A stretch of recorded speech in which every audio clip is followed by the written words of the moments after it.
গরমের দাপট নেই ঠিকই, কিন্তু টানা বৃষ্টিতেও বাজারে গিয়ে রীতিমতো ছ্যাঁকা খেতে হচ্ছে আমজনতাকে।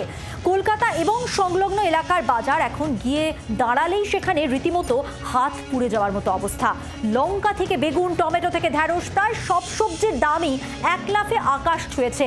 ব্যবসায়ীরা যেটা দাবি করছেন যে এই অস্বাভাবিক মূল্য বৃদ্ধির পিছনে কিন্তু মূল দোষী টানা বর্ষণ। তবে সাধারণ মানুষ বা ক্রেতা তারা কি বলছেন? তারা বলছেন যতদিন না বৃষ্টিতে সবজি নষ্ট হয়েছে তার চেয়ে অনেক বৃষ্টিকে অজুহাত হিসেবে ব্যবহার করা হচ্ছে।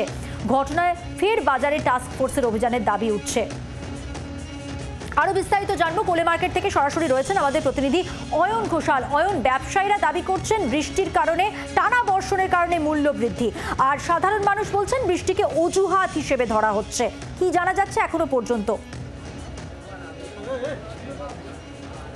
না, বাজার ঘুরে যে তথ্য সামনে উঠে এলো, কলকাতা শহরের সবথেকে বড় পাইকারি বাজার কোলে মার্কেট, তাদের দুটো তত্ত্বই আংশিক সত্য।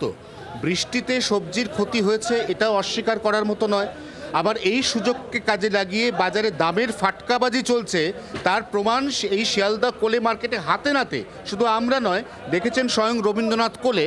কারণ তাকে প্রথমে চিনতে না পেরে একজন পাইকারি বেগুন বিক্রেতা বলেছিলেন তার পাল্লার দাম 1000 টাকা। তাকে চেনা মাত্র, পাশের পুলিশকে দেখা মাত্র সেই দামটা কমে হয়েছে 600 টাকা। তাহলে এখানেই তো পরিষ্কার যে একটা ফাটকাবাজি তো চলছে নিশ্চয়ই।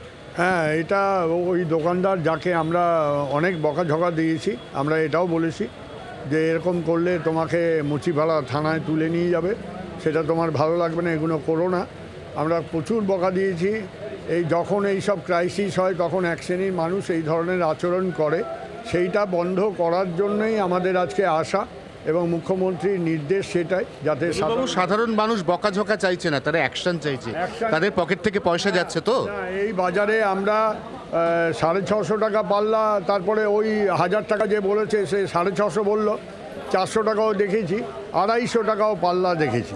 অতএব 50 টাকা কিলো আমরা বেগুন এখানে দেখে যাচ্ছি। একটা বড় সড়ো ফাটকাবাজি চলছে। এবার বেগুনের কথা বাদ দিন, শশা, কাঁচা লঙ্কা, আমরা কাঁচা লঙ্কার দাম 3 দিন আগে দেখেছি 100 টাকা, গতকাল 110 টাকা, আজকে খুচরো বাজারে কাঁচা লঙ্কার দাম 150 টাকা। কেন 150 টাকা? ওরা এদের বক্তব্যটা হচ্ছে বৃষ্টিতে নষ্ট হয়ে গেছে সব।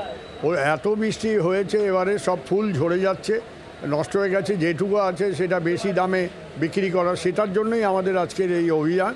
এবং এখানে রিপোর্ট কবে জমা দেবেন? আমরা আজকেই রাত্রিবেলায় রিপোর্ট আমি চিফ সেক্রেটারিকে দেব, দিদিকে যাতে সেই রিপোর্টটা দেয়, এবং আমাদের যে এগ্রি মার্কেটিং সেক্রেটারি আছে ওঙ্কার সিং। মধ্যে সকাল থেকে যে খবরের দিকে চোখ রেখেছে 24 ঘন্টা, যে খবর মূলত নিম্নবিত্ত মধ্যবিত্ত মানুষের জন্য আমরা তুলে ধরছি কলকাতার বিভিন্ন বাজারে ঘুরে, সেই খবরের পরে কিছুটা স্বস্তি এই কারণে যে এবার কিন্তু সরাসরি প্রশাসনিক পদক্ষেপ নেওয়ার আশ্বাস, এবং শুধুমাত্র বাজার ঘুরে এখানে ফ্যাক্ট ফাইন্ডিং রিপোর্ট লিপিবদ্ধ করা নয়, আজকে রাতের মধ্যে সেই রিপোর্টকে মুখ্য সচিব এবং পরবর্তী সময় একদম নবান্নে উচ্চ পর্যায় পর্যন্ত পৌঁছে দেওয়ার ইতিমধ্যেই কথা ঘোষণা করছেন।